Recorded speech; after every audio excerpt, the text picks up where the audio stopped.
하나님 말씀 함께 보시겠습니다. 골로새서 1장 24절 25절 말씀입니다. 신약성경 325면 골로새서 1장 24절로 25절 말씀입니다.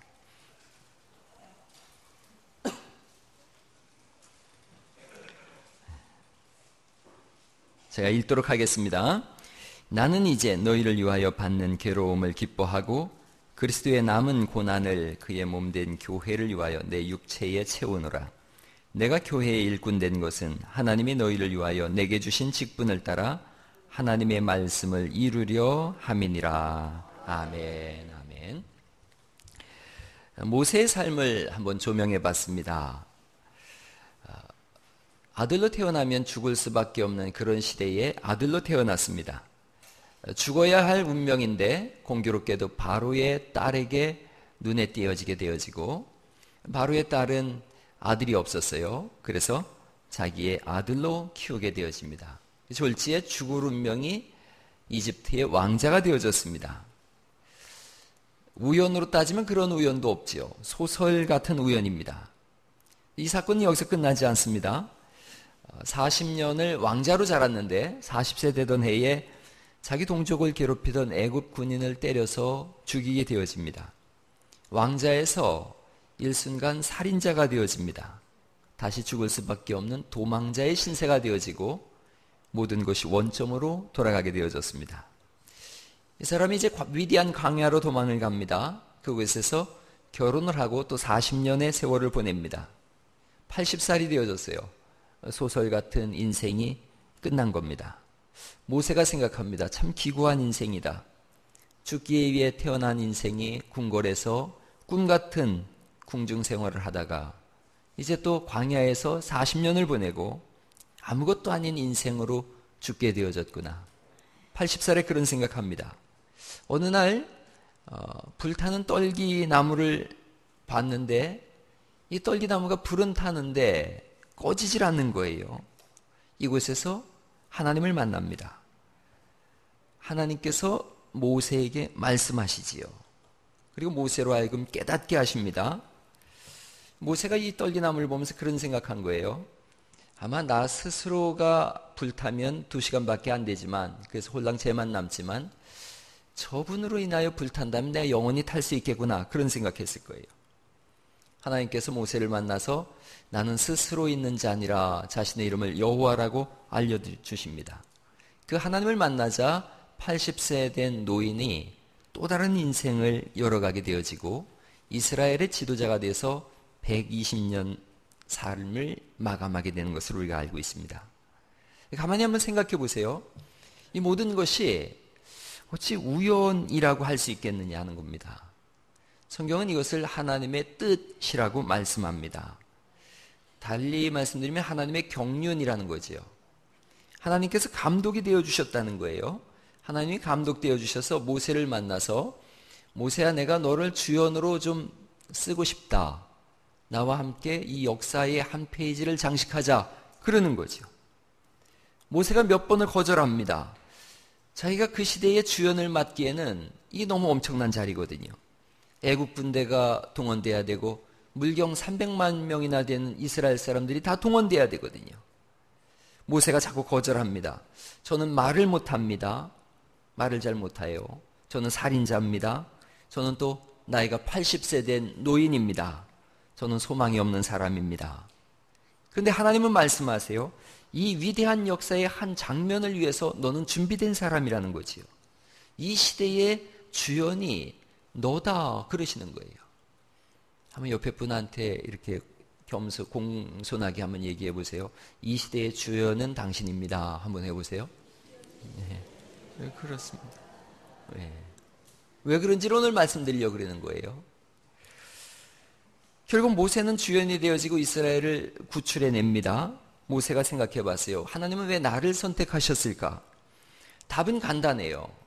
모세가 상대해야 될 사람은 이집트의 왕인 바로예요. 그런데 그 당시에 왕이 될 뻔했던 사람, 왕궁의 언어를 쓸 줄 아는 사람은 이스라엘 사람 중에 자기밖에 없거든요.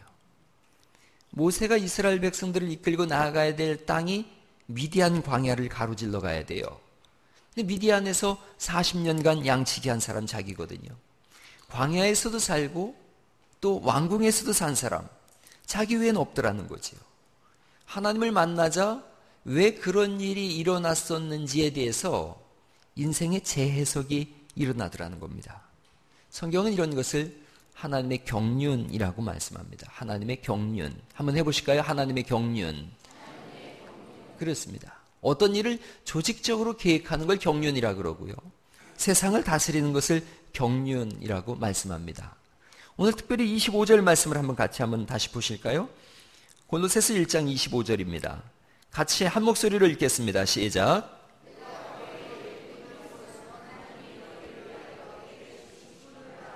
하나님의 말씀을 이루려 함이니라. 아멘, 아멘. 내게 주신 직분을 따라, 이 개역 한글 성경에는 내게 주신 경륜을 따라 그렇게 말씀하고 있어요. 직분을 따라, 경륜을 따라. 자신을 돌이켜보고 있는 거예요. 내게 왜 이런 일이 일어났는지. 오늘 사도 바울이 자기 자신을 돌아보면서 하나님은 하나님의 일을 이루려고 내게 이런 일들이 일어났었구나를 알게 되어집니다. 하나님은 어떻게 자신의 일을 이루시는가? 첫 번째로 우리의 흥함을 통하여 하나님은 하나님의 일을 이루십니다. 우리의 흥함을 통하여 하나님의 경륜을 이뤄 가십니다. 이 말씀은 사도 바울이 골로새 교회를 향해서 쓴 거예요. 그런데 감옥에서 썼어요. 로마 감옥에서 이 편지를 쓰면서 생각해 봤습니다. 이 당시에 가장 공부를 많이 한 사람이 누구냐? 사도 바울입니다. 가장 촉망받던 스승이란 사람이 가말리엘이란 사람이 있었는데 이 가말리엘 문화에서 자기가 수제자로 공부를 했어요. 또 이 사람은 유대인이면서 로마 시민권을 가지고 있는 사람입니다. 히브리, 그 당시 구약 성경이 히브리어로 써져 있었는데 히브리어를 능통하게 잘할 뿐 아니라 이 당시 국제적인 언어가 헬라어였어요. 그러니까 히브리어도 잘하고 헬라어도 잘한 사람이에요. 성경만 잘한 사람이 아니라 철학에도 능통한 사람이에요. 잘 준비된 사람입니다. 하나님은 이 시대에 그리스도 예수님의 사건을 말씀으로 신약 성경으로 기록하기를 원하셨어요. 또 그 복음이 헬라 지역으로 전파되기를 원하셨습니다. 그러려면 구약 성경도 잘 알아야 되고 철학도 잘해야 돼요. 히브리어도 할 줄 알아야 되고 당시 국제어인 헬라어도 할 줄 알아야 돼요. 그럼 누가 들어봐도 저 사람은 공부 많이 한 사람이야 인정할 수 있는 그런 실력자야 돼요. 이 시대에 그런 사람이 누굴까? 답은 바울 이 사람밖에 없는 거예요. 바울이 예수님을 만나는 순간 모든 것을 알았어요. 나는 하나님의 말씀 속에서 하나님의 경륜 속에서 준비된 사람이구나. 그가 그런 고백을 해요. 내가 어머니의 뱃속에 있을 때, 복중에 있을 때 하나님은 이미 나를 선택하셨고 내 인생을 그렇게 열어주셔서 오늘 내가 여기 있었구나. 내가 세상을 사는 이유가 여기에 있었구나. 자신의 정체성을 파악하게 되어집니다. 뭔가를 잘하는 걸 통해서, 나의 흥함을 통해서, 나의 재능을 통해서 하나님은 하나님의 일을 하십니다. 여러분 뭔가를 잘하십니까? 뭔가를 이루셨습니까? 그 이루신 것을 하나님께 드리실 수 있기를 간절히 바랍니다. 하나님은 그 흥함과 그 성공을 통해서 하나님의 일을 이루어 가십니다. 그래서 그리스도인이란 누구냐면 내가 잘하는 것을 가지고 나를 위해서 사는 사람들이 아니라 하나님께 그 재능을 들여서 주의 일을 감당케 하는 사람들인 줄 믿습니다. 하나님은 그 일을 이루게 하시기 위해서 사실은 흥함과 지혜와 재능을 허락하십니다. 사람들이 뭔가 잘 이루고 높은 자리에 올라갔을 때 신앙을 잃어버리는 경우를 자주 보게 되어집니다. 내가 뭔가를 이루면 꼭 하나님께 쓰임받아야 되겠다. 그렇게 젊은 시절에 기도하고 준비했는데 뭔가를 이루면 하나님 없이 세상 속에서 사는 사람들을 보게 되어집니다. 오늘 기억하셔야 합니다. 내가 뭘 잘하십니까? 하나님 그 잘함을 통해서 하나님 일을 이루게 하시려고 자라게 하신 줄 믿으시기 바랍니다. 그걸 하나님께 드리는 겁니다. 영국의 유명한 설교가 중에 윌리엄 생스터라는 분이 계세요.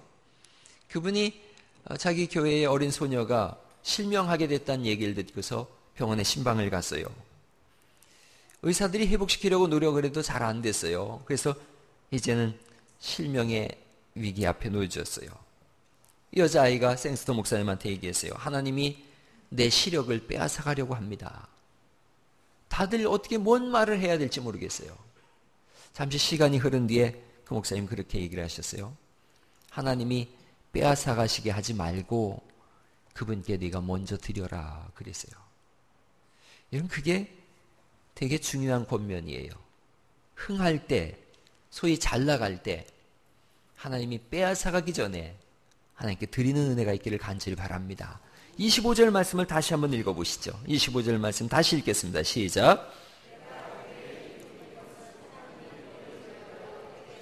직분을 따라 하나님의 말씀을 이루려 함이라. 아멘. 여러분, 그런가 하면 우리의 망함을 통해서도 하나님은 하나님의 일을 하십니다. 우리의 망함을 통해서도 하나님은 하나님의 경륜을 이뤄가십니다. 사도 바울은 지금 감옥에 있어요. 예수님을 증거하다가 감옥에 와 있습니다. 감옥에 있으니까 이제 다 끝났다고 생각하지요. 그러나 하나님은 이 감옥 속에서 새로운 하나님의 뜻을 이뤄 가십니다. 사도 바울이 감옥까지 오게 된 경위를 한번 잠깐 추적해 보면 아주 중요한 의미가 있어요. 복음을 증거하다가 붙잡혔습니다. 그래서 가이사랴에서 배를 타고 로마로 압송되어져 갑니다. 압송되어져 가다 사도행전 27장 10절에 미항이라고 하는 곳에 다르게 되는데 여기 머물러요. 조금 더 가면 더 큰 항구가 있으니까 그쪽 항구로 가겠다는 거예요. 사도 바울이 이렇게 얘기합니다. 내가 기도해 보니까 하나님께서 여기서 더 항해를 해서 가면 배뿐 아니라 생명에도 큰 타격과 손해를 입을 겁니다. 여기 미항이라는 곳에 머물러 있는 것이 좋습니다. 그런데 선장과 선주와 백부장 이렇게 보니까 늙은 죄수에 불과한 거예요. 쇠사슬을 메고 늙은 추레한 죄수예요. 말을 안 들어요. 그래서 사도행전 27장 11절 말씀에 같이 한번 읽어볼까요? 시작. 백부장이 선장과 선주의 말을 바울의 말보다 더 믿더라. 당연히 그러겠지요. 늙은 죄수니까요. 그래서 출발을 합니다. 출발했는데 정말 아니나 다를까 14절 말씀 또 읽어볼까요? 시작. 얼마 안 돼요. 섬 가운데로부터 유라굴로라는 광풍이 흘러 일어나니. 이렇게 크게 일어나요. 어느 정도로 심하냐 하면 20절 말씀 또 읽어보죠. 시작. 여러 날 동안 해도 별도 보이지 아니하고 큰 풍랑이 그대로 있음에 구원의 여명마저 없어졌더라. 사도 바울의 말대로 되더라는 거예요. 사람들이 깜짝 놀랐어요. 오, 이 사람 보통 죄수가 아니네. 그냥 늙은 죄수에 불과하다고 생각했어요. 예수님 증거하는 그냥 그렇게 복음을 증거함으로 인해서 이 사람 로마에 끌고 가서 재판받아야 되는 죄수라고 생각했는데 여기 출발하면 큰 어려움이 있을 거라 그랬는데 정말 출발했는데 큰 어려움이 있거든요. 자, 27장 23절 사람들이 다 두려워할 때에 그가 또 이렇게 고백합니다. 또 읽어보죠. 시작. 내가 섬기는 하나님의 사자가 어젯밤에 내 곁에 서서 말하되. 하나님의 사자가 자기 곁에 서서 말했다고 하시면서 24절 읽어볼까요? 시작. 너와 함께 항해하는 자를 다 내게 주셨다 하였으니. 그래서 25절 읽어보죠. 시작. 그러므로 안심하라. 나는 내게 말씀하신 그대로 되리라고 하나님을 믿노라. 그러니 이제 이 사람의 입만 쳐다보는 거예요. 그러니 여러분 배멀미하면 먹을 거 다 토하고 어려움을 겪지요. 아무것도 못 먹고 있는데 이제 35절 말씀 또 읽어보죠. 시작. 떡을 가져다가 하나님께 축사하고 떼어 먹기를 시작하며 그들도 다 안심하고 받아 먹으니. 늙은 죄수에 불과했는데 시간이 지나면서 하나님이 점점 그의 위치를 높이시고 영향력 있는 사람들이 되어집니다. 이 배에는 276명이 탔는데 꼼짝도 못하고 이제 늙은 죄수였던 바울이 하라는 대로 합니다. 멜리데 섬에 이르렀어요. 섬에 이르러서 불을 피웠는데 뜨거우니까 독사가 올라왔어요. 그리고 사도 바울의 손을 물었습니다. 너무 독한 독사예요. 이거 물리면 죽는다고 사람들이 다 생각하고 저 사람 뭐 큰 죄 졌나 보다.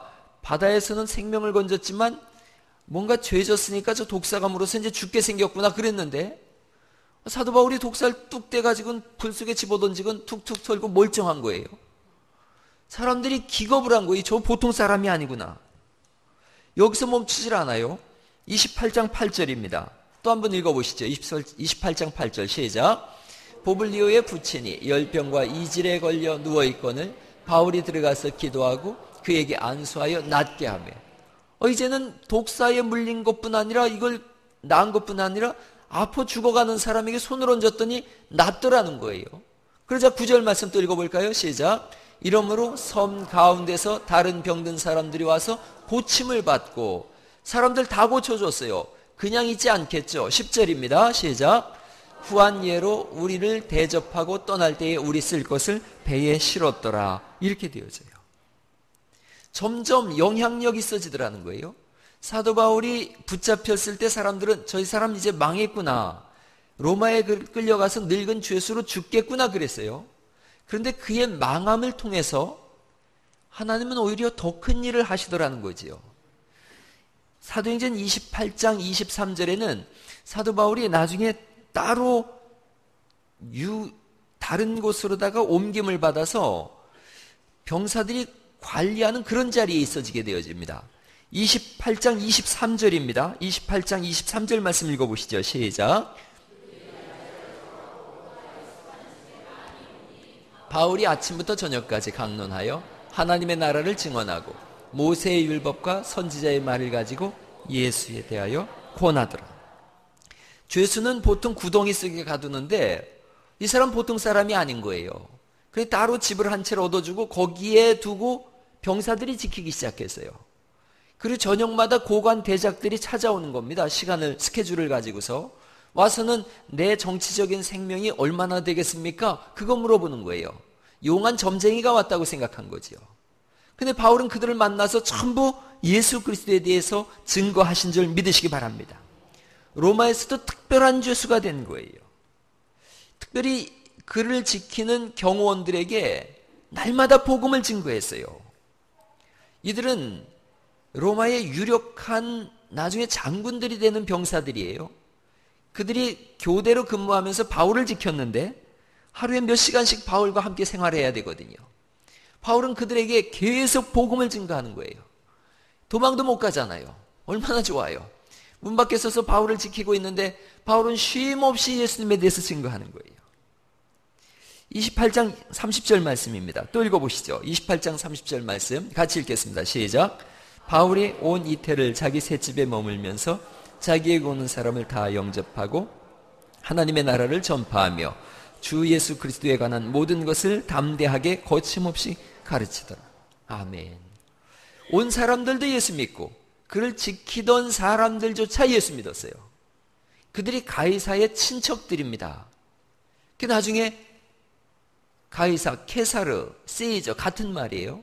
로마 황제의 친척들 중에 예수 믿는 사람들이 생겨났어요.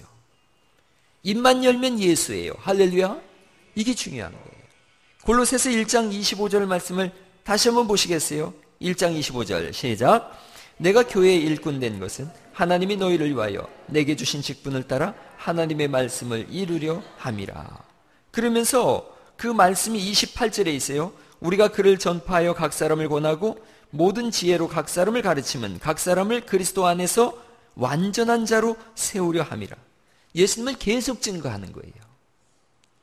감옥에 있을 때 망했다고 생각했는데 그곳으로 사람들이 찾아오게 되어지고 찾아온 사람들에게 복음을 증거합니다. 또 그들을 지키는 사람들에게 복음을 증거합니다. 27절 이 비밀은 너희 안에 계신 그리스도시니 곧 영광의 소망이시니라. 오직 예수님을 증거합니다. 요즘 교회 안에 기쁘고 즐거운 일들이 일어나고 있습니다. 교회 새로운 새신자들이 예수님을 전도하고 있는 거예요. 여러분들도 새신자들이 여러분 만나서 무슨 얘기하는지 잘 들으시죠? 어떻게 하면 예수님 만난 것에 대해서 간증이 일어나고 있어요. 금요일 날마다 구역 예배가 교회에서 1층, 2층, 4층, 5층 북카페에서 열리고 있는데요. 가서 이렇게 귀 기울여 보면 울다가 웃다가 합니다. 예수님에 관한 이야기를 서로 나누면서 은혜 받은 얘기 나누면서 울다가 웃다가 간증들이 넘쳐나요. 어떤 분은 비즈니스를 갔다가 비즈니스는 하나도 못하고 예수님만 증거하고 와요. 우리의 삶에 입만 열면 예수님이 나올 수 있기를 간절히 바랍니다. 그때 삶은 소망을 갖게 되어지고 새 힘을 얻게 되는 줄 믿으시기 바랍니다. 오직 예수입니다. 오늘 우리가 읽은 27절에 이 비밀은 너희 안에 계신 예수 그리스도시니 영광의 소망이시니라 말씀하신 줄 믿습니다. 영광의 소망은 예수님이십니다.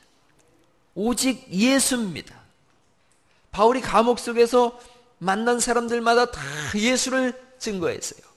그가 아마 감옥에서 즐겨 불렀던 복음성가가 있다면 그 당시에 가장 잘 유행했던 복음성가가 아마 이제 내가 살아도 주 위에 살고 이제 내가 죽어도 주 위에 죽네였을 것 같아요. 살아도 주를 위해서 죽어도 주를 위해서예요. 사도 바울의 고백은 흥해도 예수, 망해도 예수입니다. 할렐루야. 흥하게 하고 성공하게 하시는 이유는 예수님 증거하라는 거예요. 지금 망하고 무너져서 고난하고 지난한 삶을 사십니까? 그 삶을 통해서 예수님 증거하라는 겁니다. 하나님의 경륜은 오직 예수님이세요. 왜 그러냐 하면 우리가 살 수 있는 유일한 길은 예수님밖에 없기 때문인 줄 믿습니다. 예수님만이 구세주신 걸요. 예수님만이 전부이신 걸요. 예수님이 우리 영혼의 주인이시기에 예수의 이름을 부를 때 우리가 사는 줄 믿습니다. 누구든지 주의 이름을 부르는 자는 구원을 얻으리라 말씀하신 줄 믿습니다. 천하 만민의 예수 위에 구원 얻을 다른 이름을 우리에게 주신 일이 없어요. 그래서 우리 영혼은 누구를 부를 때 사느냐? 예수의 이름을 부를 때 사는 줄 믿습니다. 바울은 잘 나갈 때도 예수의 이름을 부르며 승리한 삶을 살았습니다.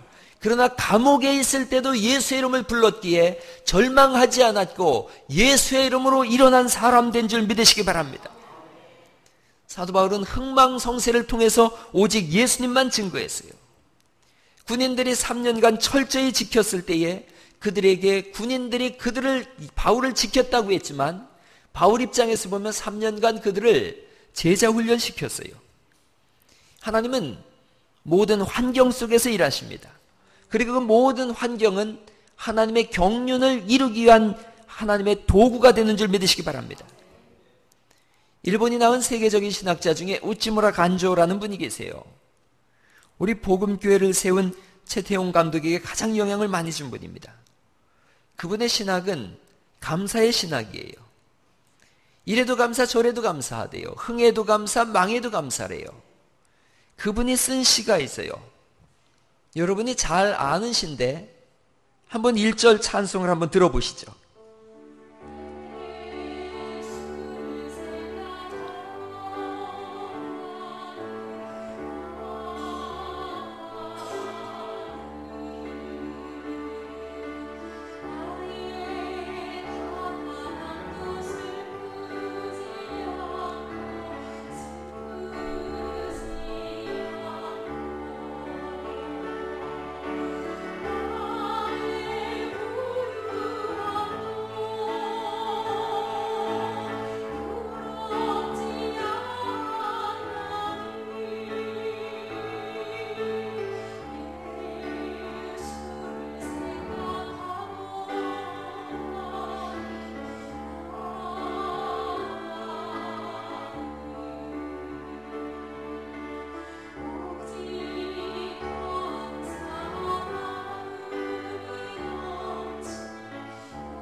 우리 한번 같이 2절 불러볼까요? 예수를 생각하고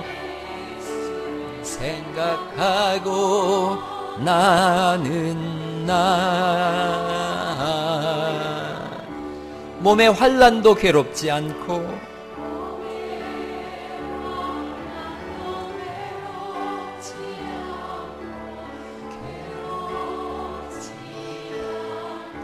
그 행복도 사모하지 않나니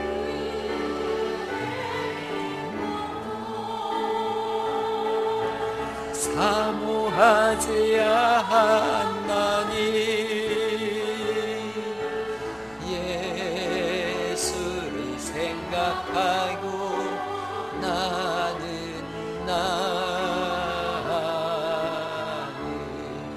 오직 평강과 만족만 있을 따름이라.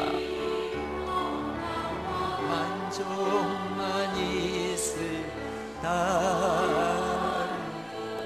예수를 생각하고 나는 예수를 생각하고 나는 일의 실패에 실망치 않고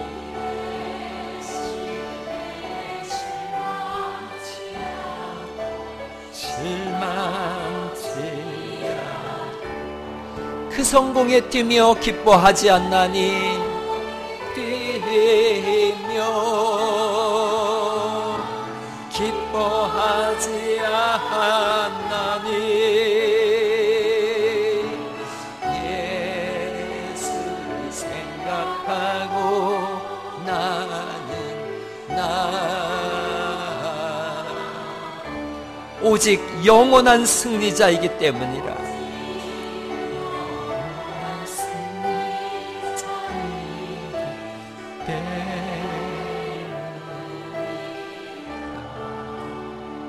할렐루야.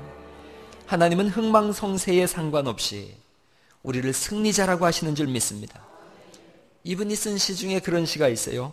나의 요구를 다 물리치시고 나의 소원을 다 파하시고 당신의 뜻을 이루신 것을 감사드립니다. 만일 내 소원이 그대로 이루어졌더라면 나는 거만해지고 교만한 사람이 되어 하나님과 사람 앞에 아무 소용이 없는 존재가 되었을 것입니다. 우리는 성공만을 통해서 하나님이 일하신다고 생각하지만 때로는 우리의 실패와 우리의 망함을 통해서도 하나님은 하나님의 일을 이루어 가시는 줄 믿으시기 바랍니다. 우리의 삶을 잘 생각해 보시기 바랍니다. 우리는 하나님의 경륜 속에 있습니다. 잘하는 것, 그 일을 통해서 내 뜻이 아닌 하나님의 뜻을 이루고자 잘하게 하십니다. 무너질 때도 그 일이 헛되지 않도록 하나님은 인도하시는 줄 믿으시기 바랍니다. 나의 경륜이 아니라 하나님의 경륜입니다. 내 소원이 아니라 하나님의 소원입니다. 잘하는 얘기 있어요. 금슬 좋은 60대 부부가 있었는데 기도를 열심히 했더니 어느 날 천사가 와서 소원 한 가지씩 들어준다 그랬답니다. 그래서 할머니가 먼저 말했어요. 우린 가난하게 살아서 여행 한 번도 못 해봤는데 세계 일주 한번 하는 게 소원입니다. 그랬더니 천사가 그 소원 들어줘서 항공권하고 돈이 나왔대요. 할아버지가 또 소원을 말했답니다. 나는 나보다 30살 젊은 여자하고 살았으면 좋겠습니다. 그 순간 기도가 응답돼서 할아버지가 90살 됐답니다. 여러분, 우리 소원이 다 좋은 건 아니에요. 때로는 실패가 있고 좌절이 있습니다. 어려운 시간을 지나가야 할 때도 있습니다. 그러나 여기에도 하나님은 깊은 경륜이 있음을 믿습니다. 우리 교회를 한번 생각해 보세요. 영적으로 혼란한 이 시대에 말씀만 붙잡은 교회가 우리 교회인 줄 믿습니다. 가난한 이웃을 돌보라고 우리로 하여금 가난하게 하셨는지도 몰라요. 잠자는 문화를 깨우라고 오케스트라와 찬양대를 우리에게 허락하셨다고 저는 믿어요. 역사의 기둥들을 세우라고 교회 학교를 주셨다고 우리는 믿습니다. 때로는 흥하기도 하고 때로는 고단하기도 할 것입니다. 그러나 그 일을 통해서 결국은 하나님은 하나님의 일을 하시는 줄 믿습니다. 수많은 이 지구상의 교회들이 있습니다. 그럼에도 불구하고 이 많은 교회들 중에 하나님은 여러분을 여기에 두신 줄 믿습니다. 하나님의 경륜을 이뤄가라고 여기로 보내신 거예요. 우리는 우연히 흘러 들어와서 여기 있는 것이 아니라 이 시대를 살리고 이 시대를 책임지라고 하시는 하나님의 경륜 속에 모세처럼 바울처럼 그렇게 보냄을 받은 겁니다. 때로는 스스로 낙담해서 나는 아무런 인물이 못 됩니다라고 자포자기할 때도 있습니다. 베드로 같은 사람이 그랬고 안드레 같은 사람이 그랬어요. 나는 뱃사람으로 꿈도 희망도 없습니다. 그런데 그가 주님을 만나자 인생을 재해석합니다. 나는 택한 족속이요 왕 같은 제사장이요 거룩한 하나님의 나라구나. 우리는 하나님 안에서 할 수 있는 줄 믿습니다. 개인적으로 할 수 없어도 교회로 모이면 할 수 있습니다. 성도가 모인 것을 교회라 그럽니다. 교회는 예수님을 머리로 둔 이 우주에서 가장 강력한 집단입니다. 우리가 함께 하나님의 경륜을 이뤄가실 수 있기를 간절히 바랍니다. 우치무라 간주에 대한 말씀을 드렸습니다. 그는 일본이 전쟁을 일으키는 것이 옳지 않다고 계속 글을 써서 외치다가 모든 것을 다 잃어버렸어요. 그래서 그는 망한 사람처럼 됐습니다. 망한 사람처럼 됐을 때 그가 동경에다가 6평짜리 다다미 방을 하나 얻어서 청년 대학생들을 불러 모았습니다. 그곳에서 그가 로마서를 가르치기 시작했어요. 6평, 조그마한 6평에서 청년 대학생들에게 로마서를 가르치면서 3가지를 얘기했어요. 하나님을 사랑해라, 조국을 사랑해라, 지도자가 되라. 이 조그마한 방에서 그와 함께 공부한 청년들 중에 일본 수상이 나오고 대학교의 총장이 3명이나 나오고 이 다락방에서 세계를 움직이는 거물들이 우후죽순처럼 쏟아져 나왔어요. 망한 사람 같았어요. 6평밖에 안 되는 여기서 일본의 근대를 이룬 사람들이 쏟아져 나왔어요. 이 우찌무라 간주의 수제자가 최태용 감독이에요. 최태용 감독은 우리 복음교단을 세운 분이에요. 복음 중심의, 말씀 중심의 복음을 외치다가 모든 것을 다 잃어버리신 분이에요. 이분이 낙향했어요. 그래서 여기 금마에 와가지고 1930년부터 연초에 금마에서 계속 복음을 가르쳤어요. 하나님의 말씀을 가르치고 또 가르치고 3분이 함께 모여서 2분은 찬양을 인도하고 1분은 기도를 인도하고 최태용 목사님은 계속 말씀을 가르쳤어요. 그 결과 기독교 대한복음교회가 탄생했어요. 당금에 이르러서는 비록 복음교회가 60개 교회가 되질 않는 작은 교회지만, 작은 교단이지만 여러분이 잘 알다시피 우리 교단의 총회장이면서 이 갈릴리교회 개척자이신 이동춘 목사님이 한국의 유일한 공영 기독교 방송이 CBS인데 그 CBS의 부의사장이 되는 쾌거를 올렸어요. 망한 것 같은 사람이었습니다. 그래서 이 금마 지역에 낙향했는데 이곳에서 새로운 역사를 열어갔어요. 바울을 지키며 이태 동안을 함께 있었던 그 군인들은 뒤에 유력한 사람이 되어지고 지도자가 되어졌어요. 저는 그런 꿈을 꾸고 있습니다. 적어도 이 시대에 이 하나님의 경륜을 따라서 바울처럼 우찌무라 간주처럼 최태용 목사처럼 인물을 배출하는 교회라는 그런 말을 우리가 들을 수 있기를 간절히 바랍니다.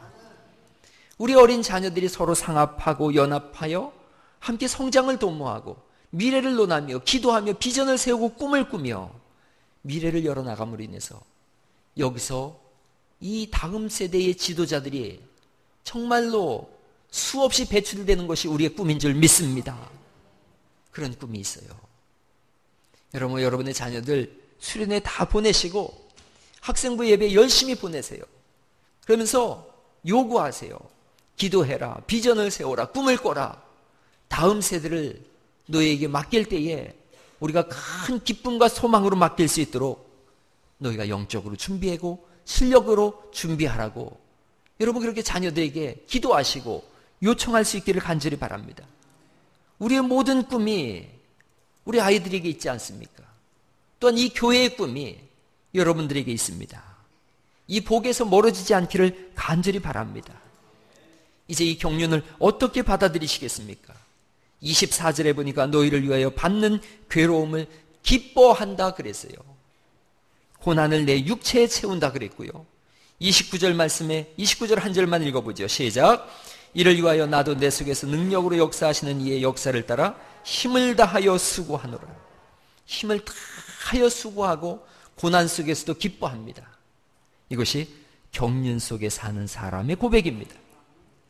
어떤 상황인가는 중요하지 않습니다. 내가 무엇을 위해서 지금 여기에 서 있느냐, 그게 중요합니다. 하나님의 경륜 속에 있습니다.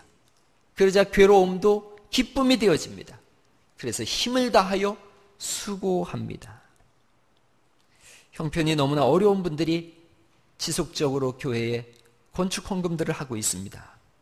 그분들이 저에게 개인적으로 건축 헌금을 보내오면서 이름을 밝히지 말아달라고 합니다. 그걸 받으면서 목사가 형편이 많이 어려우실 텐데요. 걱정을 제가 합니다. 그분들은 또 저를 걱정해요.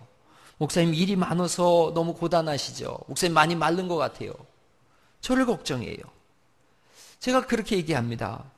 목사가 아무리 힘들어도 성도님들의 힘든 거에 비하면 세 발의 피입니다. 조족지혈입니다.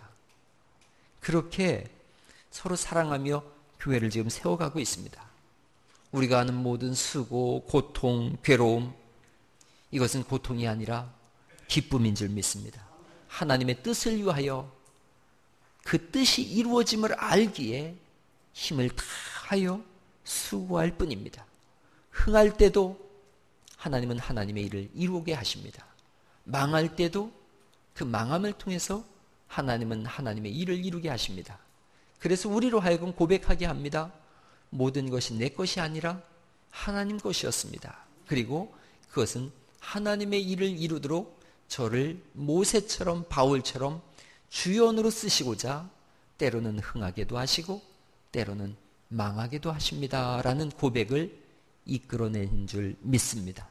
영상 하나 보고 오늘 말씀 마치려고 합니다.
우리 이 시간 찬송하기로 합니다. 여러분, 흥할 때도 주님은 주님의 일을 하시고 망할 때도 하십니다. 우리가 고백할 것은 내 것 아닙니다. 주님, 나의 삶, 내 자녀, 내 물질, 내 건강, 내 것처럼 그렇게 생각하고 살아왔는데 내 것 아니고 주님 것입니다. 주님의 일을 이루시옵소서.